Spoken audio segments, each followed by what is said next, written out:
जय श्री राम दोस्तों, कैसे हैं आप सब लोग। उम्मीद है बहुत ही बढ़िया होंगे। मैं हूं आपका दोस्त अमित। बहुत सारे लोग मेरे से नए जुड़े हैं और काफ़ी अच्छा लग रहा है। मुझसे क्वेश्चन कर रहे हैं, डीएम भी कर रहे हैं, कमेंट भी कर रहे हैं। इंस्टाग्राम पर भी बहुत लोगों ने मुझसे कमेंट में पूछा है, डीएम भी करा है कि सर हमें बहुत सारा कन्फ्यूजन है, और उन्होंने पूरे क्वेश्चंस की लिस्ट दी है।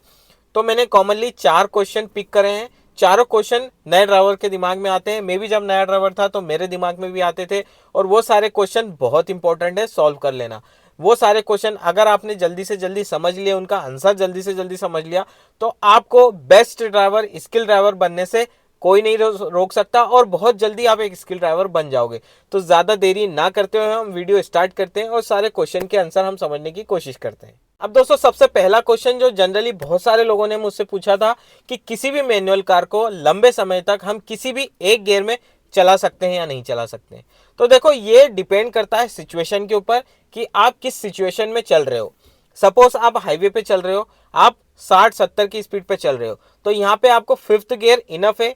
आप 100 किलोमीटर 200 किलोमीटर भी सेम स्पीड पर और सेम गियर पर चल सकते हो, कोई परेशानी नहीं। वहीं अगर आप सिटी में चल रहे हो और आपकी स्पीड मान लो 30 की है, तो यहाँ पर आपको थोड़ा सा डिफर हो जाएगा। यहाँ पे कभी आपको थर्ड गियर लगाना पड़ेगा, कभी सेकंड गियर लगाना पड़ेगा। ये सिचुएशनल वाइज है, मतलब समझ रहे हो चीज को। मेजरली तो यही होता है कि आप एक ही गियर में लंबे समय तक चल सकते हो, कोई परेशानी नहीं है। और एक खास चीज और आपको ध्यान रखनी है, सपोज आप 40 पे चल रहे हो, फोर्थ गियर में चल रहे हो। अब ऐसा नहीं है कि आरपीएम बहुत ज्यादा हाई या फिर बहुत ज्यादा डाउन करोगे। एक एवरेज पोजीशन होती है, एक स्टैंडर्ड पोजीशन होती है कि 2000 आरपीएम पर आप जिस गियर में चल रहे हो और उसकी नॉमिनल स्पीड या एवरेज स्पीड पर आपकी गाड़ी चल रही है, तो कोई दिक्कत नहीं है। लेकिन आप 2000-2500 आरपीएम पे जा रहे हो, 3000 आरपीएम पे जा रहे हो, और वहां पे आपकी स्पीड कम है और गियर भी कम है, तो वहां पे दिक्कत आ सकती है।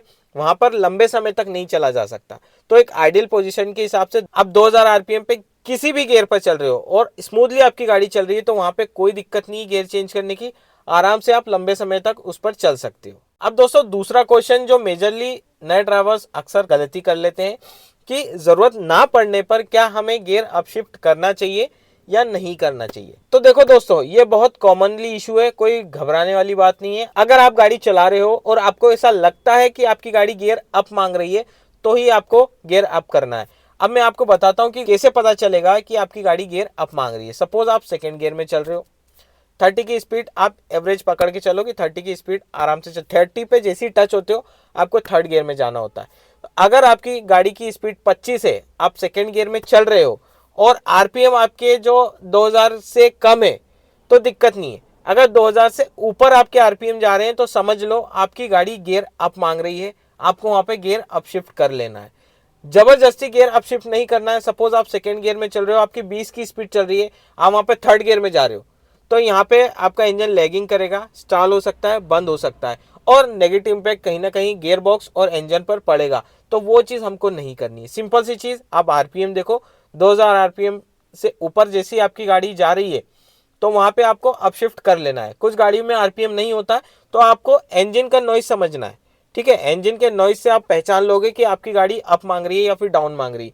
बहुत ज्यादा आवाज करने लगेगा, नॉइसी इंजन हो जाएगा, समझ लो अपशिफ्ट चाहिए। अगर आपको ऐसा लग रहा है कि यार गाड़ी थोड़ी सी आवाज कम कर रही है, लैगिंग कर रही है, उतना पावर नहीं मिल रहा है, तो आपको डाउन शिफ्ट करना पड़ेगा। तो ये फंडा होता है दोस्तों, सिंपल सा।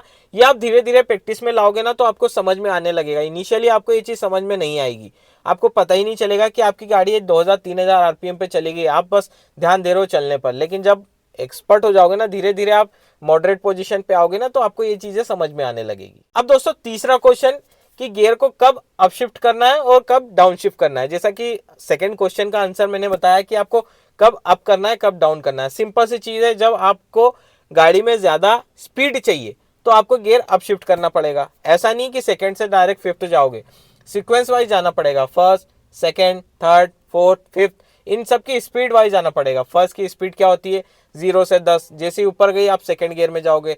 सेकंड से थर्ड में जाने के लिए आपको अप्रोक्स 30 की स्पीड चाहिए रहती है, फिर थर्ड गियर में जाओगे। फोर्थ गियर में जाने के लिए आपको कम से कम 40 की स्पीड चाहिए। फिफ्थ में जाने के लिए 50 प्लस चाहिए। तो उस हिसाब से सीक्वेंस वाइज चलोगे तो अप शिफ्ट हो जाएगा। वहीं डाउन शिफ्ट के लिए आपको सेम चीज करनी है कि एवरेज स्पीड जो होती है, जैसे फोर्थ गियर की एवरेज स्पीड होती है 40 के आसपास की, तो आप 40 पे आओगे, आप फोर्थ गियर में आ जाओगे। और सेकंड गियर की स्पीड पे आ जाओगे मान लो 20-25 के आसपास, तो आप सेकंड गियर पे आराम से आ सकते हो। गियर स्पीड के हिसाब से चेंज होंगे, ऐसा नहीं कि कुछ भी गियर चेंज कर दोगे। और उसके लिए हालांकि मैं वीडियो बना चुका हूँ, आई बटन में लिंक दी हुई है, आप देख लेना कि कितनी स्पीड पे कौन सा गियर लगेगा। अब दोस्तों फोर्थ क्वेश्चन सबसे कॉमन है कि सेम गियर में अगर हमको स्पीड बढ़ाना है तो क्या प्रोसेस होना चाहिए। तो दोस्तों यहाँ पे क्या करते हैं कई लोग, एक्सीलरेशन देने लगते हैं, एक्सीलरेशन दे दिया, स्पीड बढ़ गई और चल रही है, ध्यान नहीं दे रहे हैं आरपीएम मीटर पे। तो यहाँ पे आपको क्या करना होगा, सपोज आप, मैं एग्जांपल के तौर पे बता रहा हूँ, थर्ड गियर में चल रहे हो, 30 स्पीड चल रही है, अब आपको स्पीड बढ़ाना है, तो यहाँ पे पहले आपको हल्का सा एक्सेलरेट करना है। आपकी गाड़ी फोर्थ गियर के हिसाब से 40 के आसपास आ जाएगी, तो आपको फोर्थ गियर शिफ्ट करना है, क्लच रिलीज करना है, एक्सेलरेट करना है, 50 पे चली गई, आप फिफ्थ गियर लगा लो और फिर कंटिन्यूसली आप 50 के ऊपर जितने भी स्पीड में जाना चाहो, 70, 80, 90, 100 आराम से जा सकते हो फिफ्थ गियर में, कोई दिक्कत नहीं। कुछ गाड़ियों में 6 गियर होते हैं तो उनकी गाड़ी और भी ज़्यादा ऊपर चली जाती है, अगर एक गियर और अपशिफ्ट करते हैं तो वहाँ पे आपको उस हिसाब से चलना पड़ेगा। कंटिन्यूसली आप स्पीड बढ़ा तो सकते हो लेकिन गियर भी अपशिफ्ट करना पड़ेगा। कॉन्सेप्ट वीडियो का आपको यही समझ में आया होगा कि ये वीडियो प्रॉपरली अपशिफ्ट और डाउनशिफ्ट के ऊपर है। मैंने लास्ट वीडियो बनाया है कब आपको अपशिफ्ट करना है, कैसे अपशिफ्ट करना है, कैसे डाउनशिफ्ट करना है, आप देख लेना, प्रॉपर आपको अच्छे से समझ में आ जाएगा। तो ये वीडियो बहुत आसान तरीके से मैंने समझाने की कोशिश करी, सारी चीजें मैं वीडियो में बता चुका हूं और एक्सप्लेन कर चुका हूं। अगर आपको ये वीडियो प्रैक्टिकल में देखना है तो कमेंट सेक्शन आपके लिए खुला हुआ है, जरूर आप कमेंट करो। अगर मेरे पास ज्यादा क्वेश्चन आते हैं इस वीडियो के लिए कि आप प्रैक्टिकल करके बताओ, तो मैं प्रैक्टिकल करके भी बताऊंगा नेक्स्ट वीडियो में। तो आई होप वीडियो समझ में आएगा। वीडियो में कोई भी कंफ्यूजन हुआ तो मैंने आपको बताया है, कमेंट सेक्शन आपके लिए खुला हुआ है, बिल्कुल आप मुझे कमेंट सेक्शन में बोल सकते हो कि आपको ड्राइविंग से रिलेटेड क्या प्रॉब्लम आती है, सारे वीडियो में बनाने के लिए ट्राई करूंगा।